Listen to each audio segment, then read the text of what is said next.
Miss Sloane. We had Jessica Chastain on the programme last week. She stars in a political thriller directed by John Madden, who made Shakespeare in Love and Exotic Marigold and that sort of stuff. So she plays a lobbyist who is approached by a gun manufacturing representative to oppose something called I think it's the Heaton-Harris bill, which is a bill which is designed to put safeguards on gun ownership.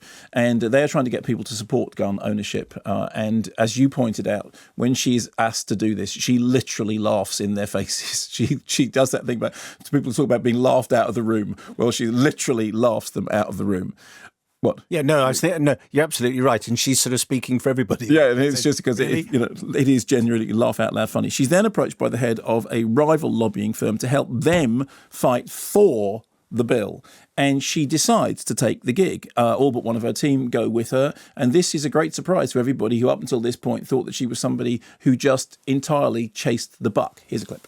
What's going on with you? The current system is so porous it floats. I don't remember you caring ever, one way or another, about guns. My position solidified somewhere between Columbine and Charleston. Come on, George. Any head case, felon, or terrorist can buy an assault rifle from a gun show, the internet, or his buddy at the Bowl-O-Rama without so much as an ID. Heaton-Harris puts a stop to that. Christ, Liz, this is the gun lobby. Do you have any idea how long I've been trying to reel them in? No. Something happened. Someone you know was the victim of a gun crime. Nonsense. I work on behalf of causes I believe in. That's how I sleep at night. You don't sleep at night. You sit and obsess about winning, no matter the cause. That's Catherine's dad. That's Sam Walton. It all ties together. So there's a lot going for Miss Sloane, not least Jessica Chastain, who's terrific, and her cast, which includes Mbatha-Raw, who is really, really terrific, who we've really liked on this programme ever since back to the days of Belle. Great actor. Topical subject matter, obviously, gun control, lobbying, corrupt American politicians, and a good director who shoots everything through glass and off reflective surfaces to get that idea of duplicity and two-way mirrors and everything being the mirror of itself. And then I asked myself why, therefore, I watched it and came out thinking, And I think it's the first problem is that, as you kind of heard in that clip, there are large sections of the movie in which it is a hop, skip and a jump away from, you can't handle the truth. And that sort of stuff I always find a problem, the kind of, the big grandstanding speeches, it just slightly bothers me. Second thing is that Jessica Chastain is really good and makes the most of that, that steely performance. She was talking on the show last week about noticing that so many of these people that she was studying wore black nail varnish, which rather than meaning that you're a fan of the band Queen, because Freddie Mercury always used to wear black nail varnish on his left hand, was actually some sort of indicator of being someone who was not to be messed with in the political and lobbying arena. And you then made the observation that this was rather like Michael Clayton.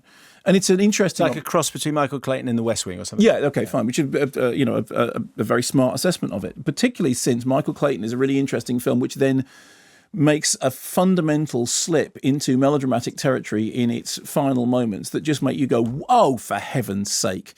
And all the way through this, I found that because there were plot twists that don't just challenge, but much as Jessica Chastain herself does, kind of actively laugh in the face of credence and credibility, that I ended up watching it as a piece rather than something that I was involved in.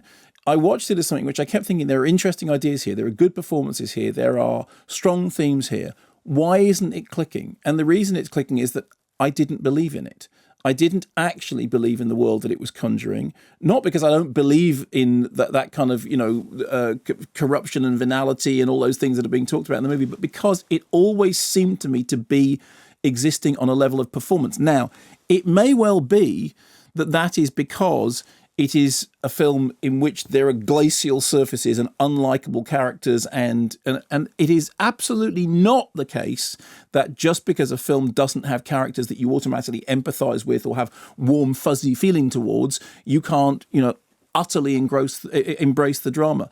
But I ended up thinking, she's really good.